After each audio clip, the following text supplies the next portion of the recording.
They go play action here on first down. And he finds his target. It's Marquise Goodwin. 20, 10, touchdown, 49ers. Marquise Goodwin, his first touchdown of the new season. And the 49ers are within an extra point of tying this thing up. I think if you polled defensive backs, they would say the corner route, take that out, make it illegal, because that is so hard to recognize and so hard to adjust, because your first move is to not get beat in the middle of the field. And that's how they move you first before they break off to the corner. But then it's the wide receiver. They'll run it now out of the gun. And he'll be brought down right around the 37. Only a gain of a yard there, but it indeed gets him a new set of downs. I know what you're thinking out there. I know a lot of you are thinking, take a shot downfield. It's a great spot for it. I'd say maybe later in the game, definitely in the second half. But right now, I think they were just trying to get some momentum built. Get a first down, pick it up, and keep moving. McKinnon. Taking it right down Broadway. And across the chalk into the end zone. It's a 49er touchdown. Jerick McKinnon, his third touchdown now on the year. And the Niners are able to cash in for 6. Heck of a start to his season. He had 2 touchdowns in the opener last week, another one here in week 2. Ronald has good hands and knows how to get open. They'll run it now out of the gun. And they are able to stop him, but he does take it all the way to the 2. That one 28 yards on the ground. And it is still early, just the first quarter. But you start prorating the numbers, and we might be in for some history. I mean, that last run puts him over 100 yards already, and we've still got 3 quarters to go. And he's going to take it in. Touchdown, San Francisco. Garrett Selleck, his first touchdown here of the new campaign. And the 49ers add on to their lead. Well, Brandon, if we go back to our meeting with the offensive coordinator, ground incomplete. They fake the give. Now Garoppolo looks to throw. Deep ball for Goodwin. Into heavy traffic, and it's intercepted. Picked off by Glover Quinn. And he'll wind up losing 5 yards or so on the return, but no matter, they've got the football back. Glover Quinn came into the NFL as a cornerback, but he's morphed into one of the better safeties in the league, and he just finished this one off with that nice pick.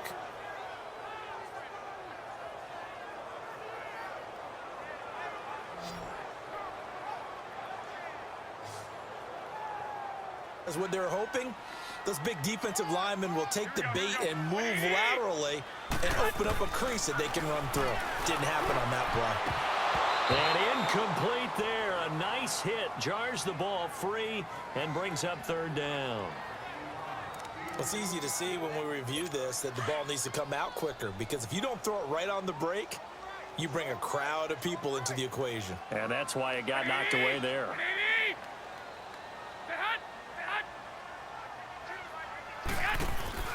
Now a play fake. Garoppolo. And he's going to go down. They sack him back at the 42. The man they call Snacks, Damon Harrison, in there to take him down and to take us to the 2-minute warning.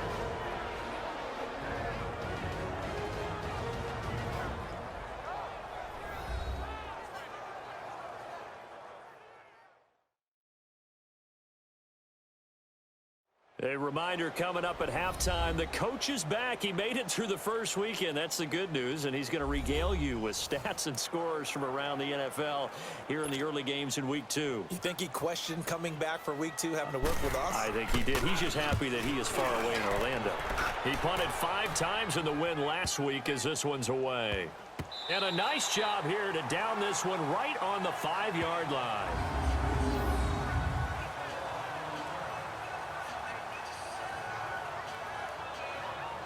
You and Charles in a bit.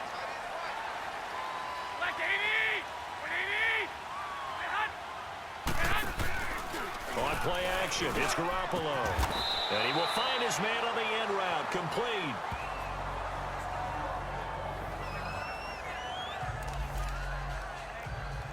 That last catch short of the marker by just a yard leaves him with a very manageable 2nd and 1.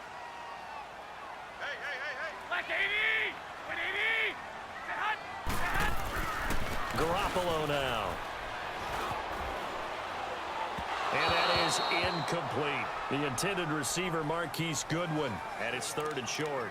Well, they're slinging it, and then there's one you got to put a timer on, huh? I mean, that one came in hot. That came in hot, but overthrown, out of his reach, and incomplete.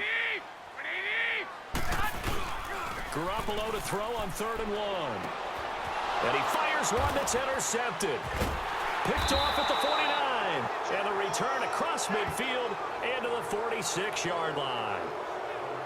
First possession of the 3rd quarter, an interception, so maybe a second-half tone setter. Indeed, and not the tone they wanted to set. That's the equivalent of running out the wrong door and running into your pool instead of running out onto the field. A real dud for that one. Has that happened to you before? No, but I've heard stories about teams actually doing that back in the good old days. So we're going to look at the Lions offense as they get ready for their first possession of the second half. And a tight game after punting last time. See if they can... That slant, a lot of people call it an extension of the running game, and it can be if that pass is completed, because you hit a guy on the run like that, you often can go for big yardage. Sets him up nicely, and they will score. It's a 49er touchdown. Jimmy Garoppolo is... Garoppolo looks to throw once more. And it's complete. In the end zone. Touchdown 49ers. 3 touchdown passes now for Jimmy Garoppolo. And the 49ers add 6 to their lead. In order to lead in a game, you're going to get plenty of contributors. But what you're aiming for, they tried to throw for it there. Nice effort to knock that one away and bring up 2nd down. They run with Breida. And he's able to get this inside the 10 now to the 9. A nice job to get 8 there after the incompletion, and now they'll look at a 3rd and 2 coming up. A lot to praise on this drive, obviously. I know you're seeing what I'm seeing. Those guys up front, they're getting it done. Doesn't matter what play is called. They are handling their business at the line of scrimmage and dominating right now. Nowhere to escape, and he goes down. Ziggy Ansah coming in to drop him for a loss of 8, and it'll be 4th down. Now, that was just absolute perfect man coverage. Nowhere for them to go with the football. Led to a sack. And that's really difficult to do in today's NFL with all these gazelles running around that you're trying to cover in the secondary. And Gold is able to put it through. And that will get the lead up to 14. So they settle for just the 3. But clearly right now anything helps trying to salt this one away in the 4th. Without a doubt, obviously a touchdown probably would have been the final name. And let's see what they've come up with offensively after having time to talk it over. Now this is a big 3rd down, and you'd have to think we'd see a timeout right away if they can't stop them here. Here we go. On 3rd down, it's Morris. And he got blown up on that play. Back at the 20. A loss of a yard, and it brings up 4th. Yeah, let me puff out my chest a little bit, even though I'm not rooting for either team. That was a really nice defensive play. It's awfully fun to watch, even in an offensive game.